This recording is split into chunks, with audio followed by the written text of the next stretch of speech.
નમસ્કાર મિત્રો, તો સ્વાગત છે એક નવા વિડીયોમાં. સો ફ્રેન્ડ્સ, આજના વિડીયોમાં આપણે ડાંગ જિલ્લામાં ફરવા માટેની ટોપ 10 જગ્યાઓ વિશે જાણીશું.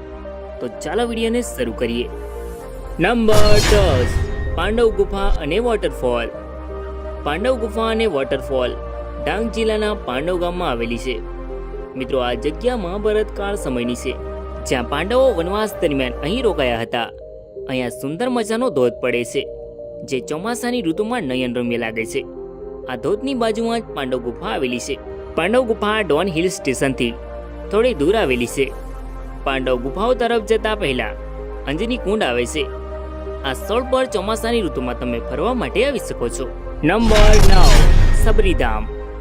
સબરીધામ ગુજરાતના ડાંગ જિલ્લામાં આહવાથી લગભગ 30 કિલોમીટર અને સાપુતારાથી 70 કિલોમીટર દૂર સ્થિત છે. એવું માનવામાં આવે છે કે રામાયણ કાળ દરમિયાન સીતા માતાની ખોજ દરમિયાન ભગવાન શ્રી રામ અને લક્ષ્મણની મુલાકાત સબરી સાથે આ જગ્યા પર થઈ હતી, જ્યાં તેમણે ભગવાન શ્રી રામને તેમના એઠા બોર ખવડાવ્યા હતા. આ સ્થળ ગાઢ જંગલમાં આવેલું છે. અહીંયા તમે દર્શન કરવા માટે જઈ શકો છો. Number 8, botanical garden વાઘાઈ.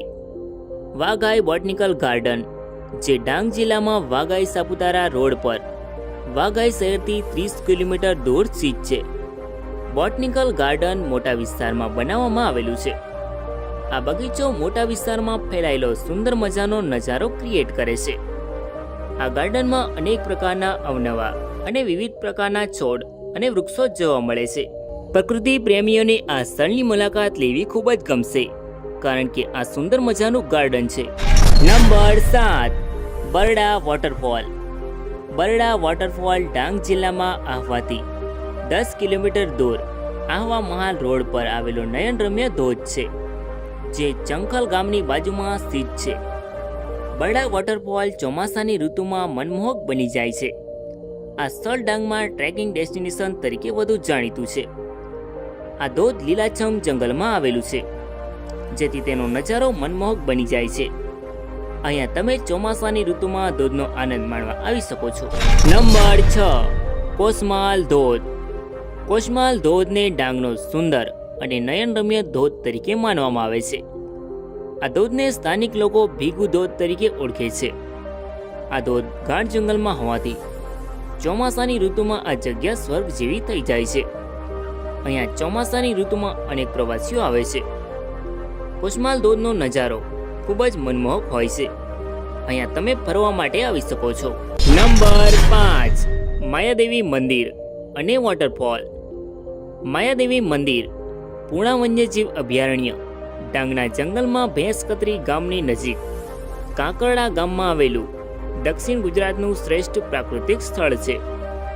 આ મંદિર પૂર્ણા નદીના કિનારે એક ગુફાની અંદર આવેલું છે. અહીંયા ચોમાસાની ઋતુમાં લીલાછમ જંગલ, રમણીય નદી, ઘાસના મેદાનો અને જાજરમાન પર્વતોથી ભરેલું આ સ્થળ ફોટોગ્રાફી અને પ્રકૃતિ પ્રેમીઓ માટે શ્રેષ્ઠ છે. અહીંયા તમે ફરવા માટે આવી શકો છો. Number 4, Girmal waterfall. Girmal waterfall Dang જિલ્લામાં આવેલો 100 ફૂટથી વધુની ઊંચાઈથી પડતો આ ધોધ ગુજરાતનો સૌથી ઊંચાઈથી પડતો આ ધોધ છે. આ ધોધ પશ્ચિમ ઘાટના ગાઢ જંગલોમાં વસેલું એક મનોહર કુદરતી આકર્ષણ છે. અહીંયા તમને ચોમાસાની ઋતુ દરમિયાન ધરતી પરના સ્વર્ગ જેવી અનુભૂતિ થાય છે.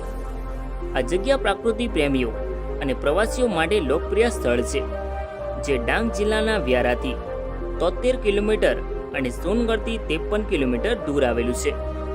Number 3, Don hill station. Don hill station, જે ગુજરાતના આહવા અને મહારાષ્ટ્રના નાસિક જિલ્લાની સરહદ પર આવેલ કુદરતી સૌંદર્યનો છુપાયેલ ખજાનો છે. ડોન હિલ સ્ટેશન સહ્યાદ્રીની પર્વતમાળામાં આવેલું 1070 મીટર ઊંચું છે, જે સાપુતારા કરતાં 100 મીટર ઊંચો છે. આ હિલ સ્ટેશન મહારાષ્ટ્ર બોર્ડરથી 3 કિલોમીટર દૂર હોવાથી ત્યાંથી મહારાષ્ટ્ર પણ જોઈ શકાય છે. અહીંયાથી નજારો જાણે સ્વર્ગ જેવો લાગે છે. અહીંયા તમે ફરવા માટે આવી શકો છો. Number 2, Gira waterfall. ગુજરાતના ડાંગ જિલ્લામાં આવેલો ગીરા ધોધ પશ્ચિમ ઘાટના ગાઢ જંગલમાં વસેલું એક મનોહર કુદરતી આકર્ષણ છે. ગીરા ધોધ વાઘાઈથી થોડે દૂર આવેલું આશરે 75 ફૂટની ઊંચાઈથી પડતો ધોધ છે. આ ધોધ હરિયાળીથી ઘેરાયેલો એક મનોહર ધોધ છે, જે તેને એક લોકપ્રિય પ્રવાસન સ્થળ બનાવે છે. ગીરા વોટરફોલ શાંત વાતાવરણ પ્રદાન કરે છે અને ચોમાસાની ઋતુ દરમિયાન નયનરમ્ય બની જાય છે. અહીંયા તમે ટ્રેકિંગ અને પિકનિક માટેની પ્રવૃત્તિઓ કરી શકો છો. Number 1, Saputara hill station. Saputara hill station, જેને ગુજરાત કી આંખો કા તારા સાપુતારાની ટેગલાઇન સાથે પૂરા વિશ્વભરમાં પ્રખ્યાત છે. સાપુતારા હિલ સ્ટેશન સહ્યાદ્રી પર્વતમાળામાં આશરે 1000 મીટરની ઊંચાઈ પર આવેલું લીલાછમ જંગલો, નૈસર્ગિક તળાવો અને અદ્ભુત ધોધ પૃથ્વી પર સ્વર્ગનો અનુભવ કરાવે છે. અહીંયા તમને સર્પગંગા તળાવ, sunset point, sunrise point, rose garden, step garden વગેરે મહત્વની અને સુંદર મજાની જગ્યા પર ફરી શકો છો. અહીંયા તમે ટ્રેકિંગ, પેરાગ્લાઇડિંગ, બોટિંગ વગેરે જેવી પ્રવૃત્તિઓ પણ કરી શકો છો. અહીંયા તમે પરિવાર સાથે ફરવા માટે આવી શકો છો. અહીંયા કેબલ કાર દ્વારા સાપુતારાનો નજારો ખૂબ જ મનમોહક જોવા મળે છે. સો ફ્રેન્ડ્સ, આ હતી ડાંગ જિલ્લાની ટોપ 10 જગ્યાઓ, જેમાંથી તમને કઈ જગ્યા વધારે ગમી અને તમે કઈ જગ્યા જોઈ છે તે કમેન્ટમાં જરૂર લખો. અને વિડીયો ગમ્યો હોય તો વિડીયોને લાઈક કરીને ચેનલમાં નવા હોય તો ચેનલને સબસ્ક્રાઈબ જરૂર કરો. Thank you.